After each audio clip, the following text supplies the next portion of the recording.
Hello everyone, Mitch back here. Welcome back to the Aviator channel. Over the next several videos, I'll be covering a tutorial series for Navigraph charts.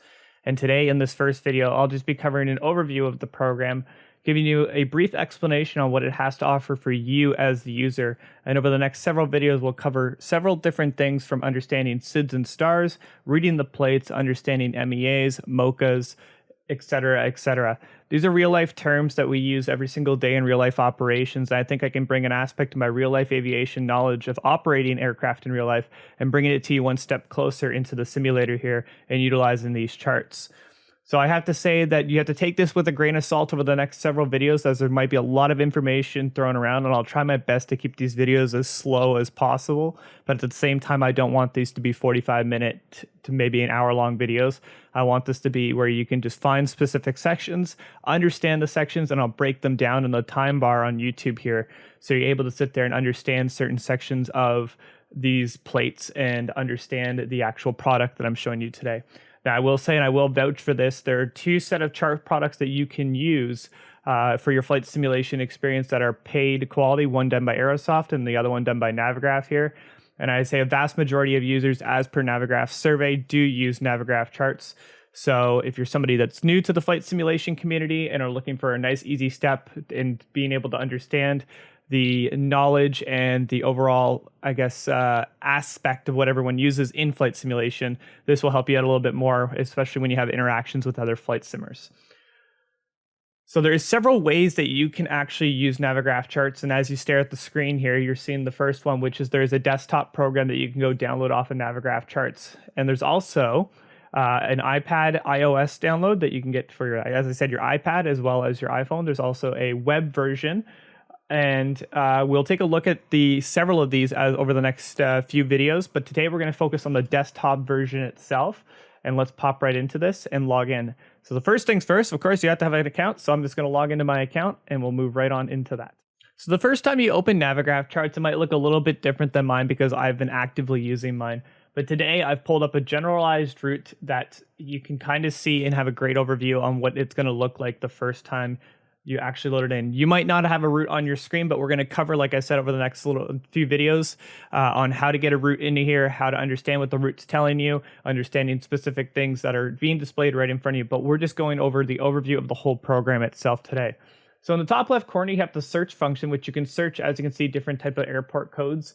In this case, if we wanted to look up London Heathrow, we type in EGLL, and it's going to bring up certain information about London Heathrow in this case. So EGLL right here at the top, and that will give you a little bit of a map icon here that you can click. And if you click that map icon, it's going to bring all the charts up for London Heathrow from the stars, which are the standard terminal arrival routes, the approaches, the taxi, which is all the ground diagrams, SIDS, standard instrument departures, and any reference plates, so noise abatement procedures, radar minimum altitude procedures, anything of that sort will be placed into the reference tab.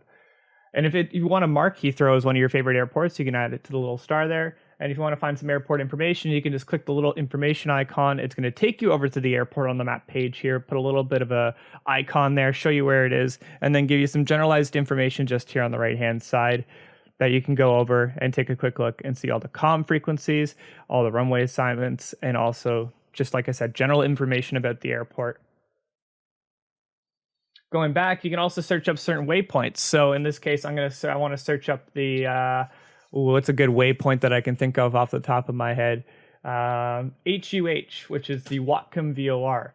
So in this case, I found an airport as well under HUH under the IATA code, but as you can see, there's the Whatcom VOR here. So I can click Whatcom. It's going to take me over to where Whatcom is. It happens to be VOR at where I live here in Vancouver, just where I live. And it's going to give you all the information that you need for Whatcom.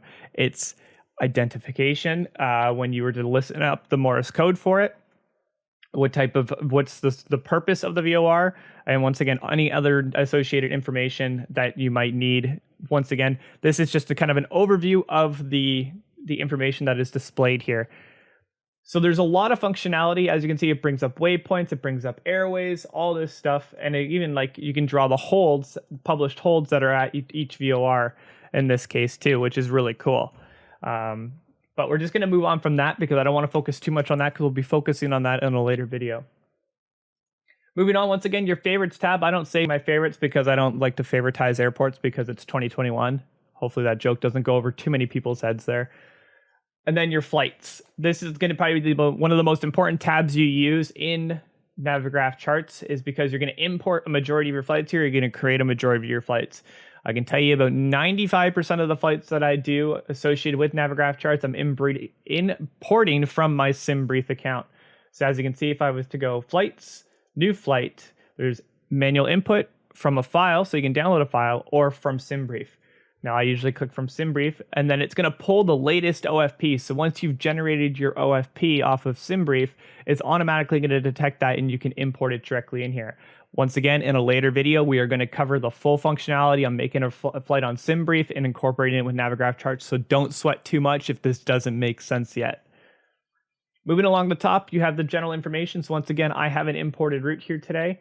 From Toronto over to Montreal. It's for Air Canada 418, 274 nautical miles. And then here's my route, which is Toronto off runway 23 on the Dead Key 4 SID, with the Miglo transitioning onto the Habs 5 arrival 24 right into Montreal. Once from that, it drops down into the show route, so you can get a full over route. If you wanted to generate an auto route, you can click that. Don't see the purpose of why. If you just spent all that time in SimBrief making one, why you would do that. You can type route, so make slight adjustments as required, or you can clear your whole route out.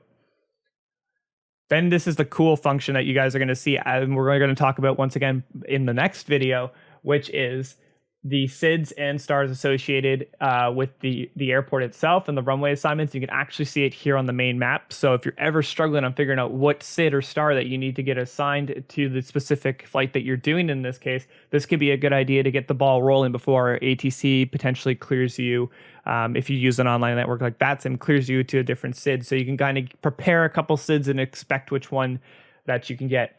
From a North American perspective, it's very easy for us to figure out what SID we're going to be using. I know that over in Europe and other countries, it could be a little bit more challenging unless you're very familiar with the structure of how it is over there.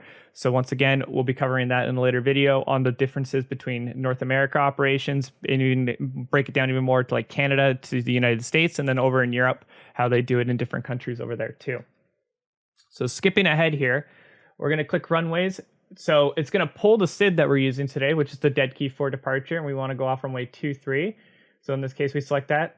And as you can see, it's going to draw what would be the Dead Key 4 departure off of all the runways and where it's going to spit it out, which is on Dead Key here.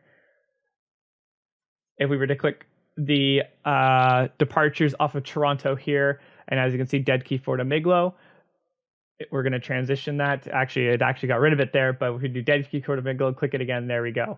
But if we have to select our departure runway again, so let's go off runway 23. As you can see, it isolates it and shows you where it's going to go. So these little points right here that we're seeing are fixes, but they're not drawing them in this case because we're not going to see them because they aren't on the high plate in this case. And I don't believe they're on the low plate too, no, because they're just part of the actual SID procedure. So they're not going to be part of the low route or the high route en route environment structure. So they're SIDs that are they're waypoints that can't be used in that case, and they're specific to the SID themselves. Either way, moving on without once again going into too much detail, if you click the little bit of the big eye icon right over here next to it, you get a full visual overview of all the SIDs and that come out of Toronto and where they spits them out. It's pretty crazy, as you can see here, eh?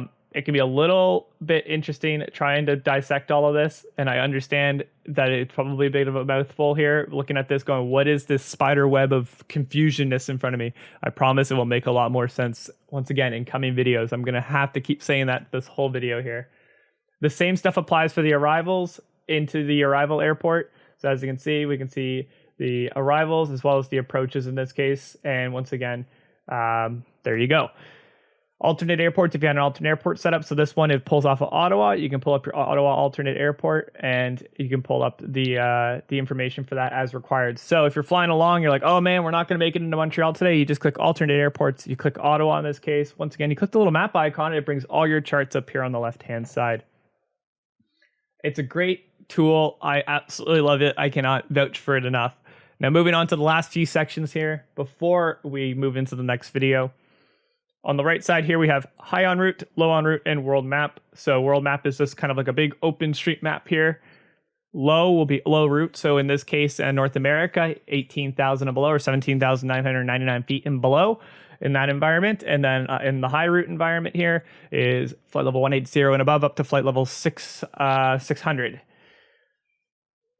We have a little bit of a triangle here, which is enable moving maps, but I don't have my simulator connected. So it's going to give you a little bit, give me an error in this case. We're going to go over that in a video too, and how to connect SimLink into your simulator so you can have the moving map and have it across multiple platforms too, on your iPad, on a different PC, etc., etc. It's a really cool function, and I really recommend using it. It gives you a level of situational awareness that another third-party product that I mentioned at the beginning of this video actually doesn't give you.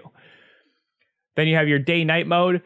This is something that it's all user preference in this case. I personally like to run day mode unless I'm flying a night flight, and in some cases, like I would like to reference the plates in the night mode. So if I was to open up an arrival plate, an approach plate in this case, let's do the RNAV, it's going to be in night mode. But we're going to cover that in a later video. And then once again, your user settings here on the right-hand side. That essentially covers the whole overview of the program itself. Once again, in the next video, we'll be breaking it down a little bit more in depth. And you can see the title of the next video and what we're going to be discussing in there. And once again, the whole tutorial series is all going to come out at once. So you'll be able to see each individual video and click the specific session that you need to completely understand what we're going to be talking about over the next several videos. So guys, if you do enjoy the video and you do like the support that's going on in today's tutorial video, make sure you click the like button and the subscribe button below. Please let me know in the comment section any feedback that you might have to better improve future videos and future tutorials of this sort, to definitely help you guys out later on. So thank you so much for watching today, and we'll see you in the next video.